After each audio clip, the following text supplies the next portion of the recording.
Bollywood silver screen presenting Everest. ये कहानी एक सच्ची घटना पर आधारित है जो 1996 में एवरेस्ट पर घटी थी और 2015 में इस पर एक फिल्म को भी फिल्माया गया था जिसका नाम है एवरेस्ट। इस फिल्म में बस सच्चाई को दिखाया गया है कि उस दौरान क्या हुआ था, कैसे इंसान अपनी इच्छा को पूरी करने के लिए अपनी जान की भी परवाह नहीं करता।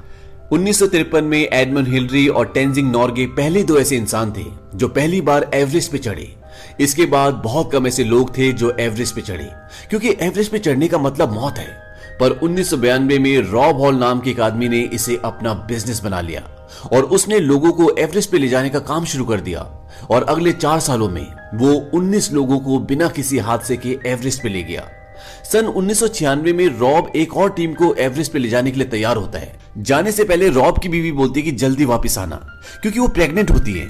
रॉब बोलता है कि मुझे आने से कोई नहीं रोक सकता और वो अपने सफर पर आगे बढ़ जाता है। तारीख होती है 30 मार्च 1996। बहुत सारे यात्री काठमांडू नेपाल पहुंचते हैं। रॉब हॉल की कंपनी का नाम होता है एडवेंचर कंसल्टेंट्स और रॉब की टीम के साथ कई लोग होते हैं जिसमें बैक, डग, जॉन और भी कई लोग हैं। ये कुल मिलाकर 13 लोगों की टीम होती है। इनका पूरा सफर 40 दिनों का है और इन्हें 10 जून की दोपहर तक एवरेस्ट के शिखर पर पहुंचना है। अब काठमांडू से पूरी टीम हेलीकॉप्टर से 9383 फुट ऊंचाई एक जगह लुकला पर पहुंचती है। इसके बाद ये सब वहां से पैदल आगे जाते हैं और 17600 फुट की ऊंचाई पर अपने बेस कैंप तक पहुंच जाते हैं। यहाँ पर कई देशों के अलग अलग लोग होते हैं जो सभी अलग अलग कंपनीज के साथ एवरेस्ट पर चढ़ना चाहते हैं। 23 अप्रैल को ये पूरी टीम 21300 फुट की ऊंचाई तक चढ़ जाती है और यहाँ ऑक्सीजन कम होती है। यहाँ पर एक कैंप होता है जहां पर ये सब रुकते हैं और ऑक्सीजन भी लेते हैं। दरअसल जो कंपनीज इन्हें एवरेस्ट पे ले जा रही होती है उन्होंने अलग अलग चोटियों पर यात्रियों के लिए कैंप लगाए होते हैं ताकि उन्हें आराम मिल सके। अब यहां से आगे का सफर इतना आसान नहीं है क्योंकि अब ऑक्सीजन कम हो रही है। पहाड़ की चढ़ाई बिल्कुल सीधी होती है और खतरनाक भी है। ये वो जगह है जहां पर आप बादलों के साथ रहते हैं। यहाँ पर सारे यात्रियों की सुविधा के लिए सभी कंपनीज ने मिलकर रस्सियां लगाई होती है ताकि यात्री ऊपर चढ़ सके, क्योंकि बिना रस्सियों के आम आदमी एवरेस्ट पे चढ़ जाए ऐसा हो ही नहीं सकता। पर फिर भी ये इतना आसान नहीं है क्योंकि वहां का मौसम, ऑक्सीजन की कमी इंसान को अपने आप ही धीरे धीरे मारना शुरू कर देती है। अब ये सब यहाँ से आगे बढ़ते हैं जहां पर पहाड़ चढ़ते हुए इन्हें बहुत परेशानी हो रही होती है। इन्हें सांस लेने में परेशानी हो रही होती है।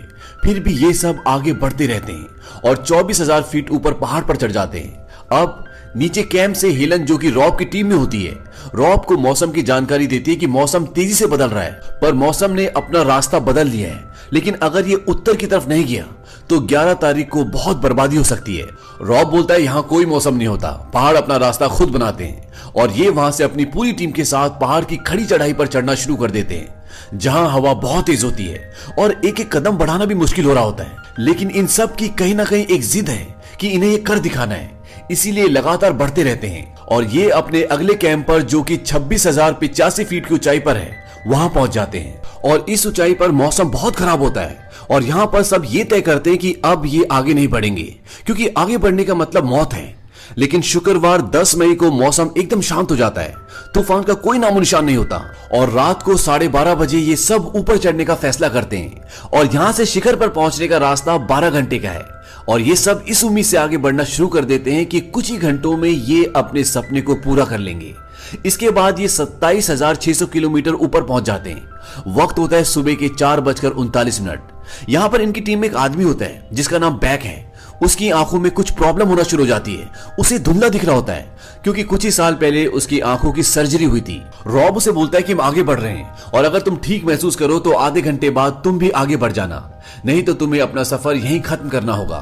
अब बचे हुए लोग जब आगे बढ़ते हैं तो वो देखते हैं कि वहां पर ऊपर रस्सियां नहीं होती और ये अब यहाँ पर रस्सियां बांधना शुरू कर देते हैं क्योंकि बिना रस्सियों के ये एक कदम भी ऊपर नहीं चढ़ सकते।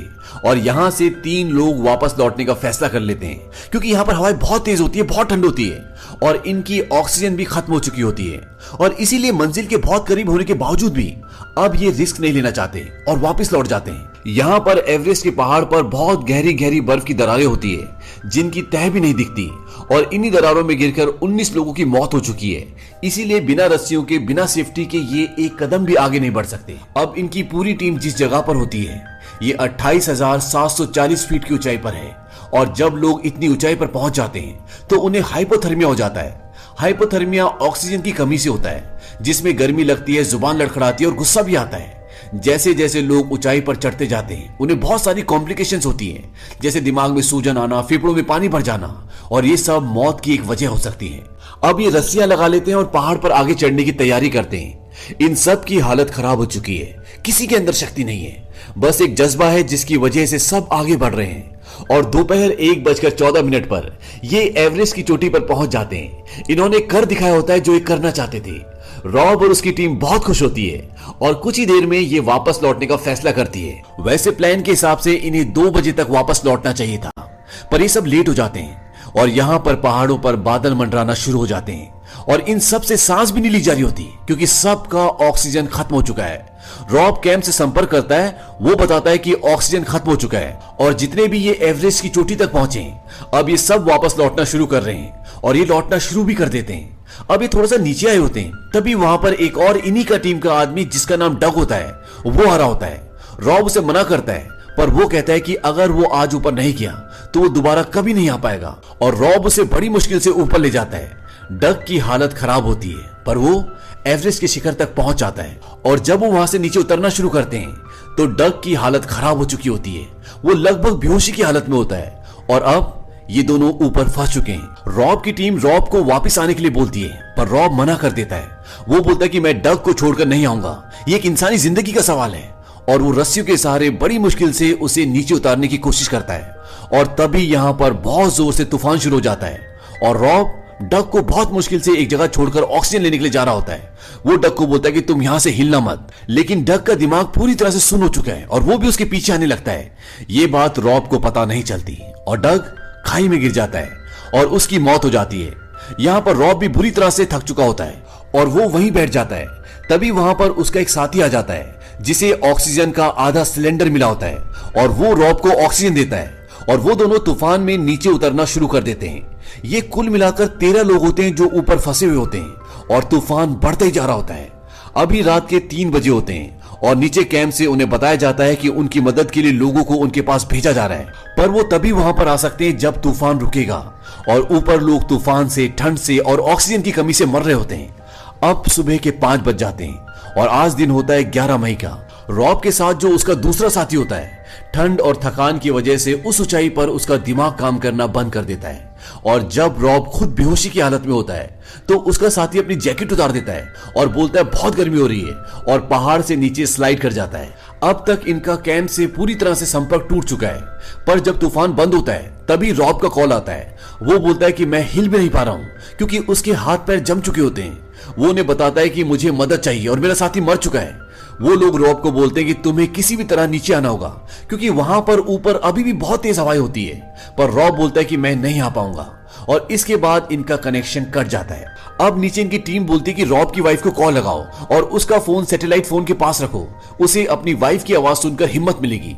और वो ऐसे ही करते हैं, वो रॉब और उसकी वाइफ की बात करवाते हैं। रॉब की वाइफ बोलती है कि तुम्हें चलते रहना होगा, कुछ ही देर में धूप निकल आएगी, बस तुम किसी भी तरह से नीचे आ जाओ।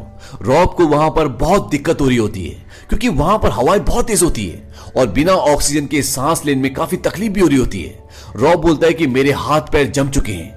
उसकी बीवी बोलती है कि तुम्हें चलना होगा, ब्लड सर्कुलेशन रुकना नहीं चाहिए। और इसके बाद रॉब वहां से उठने की कोशिश करता है और जो लोग रॉब को ऊपर बचाने गए होते हैं वो ऊपर नहीं जा पाते क्योंकि वहां पर हवाएं बहुत तेज होती है और उन्हें वापस लौटना पड़ता है। रॉब को बताया जाता है कि जो लोग तुम्हारी मदद के लिए आ रहे थे वो तेज हवाओं के कारण वापस लौट चुके हैं।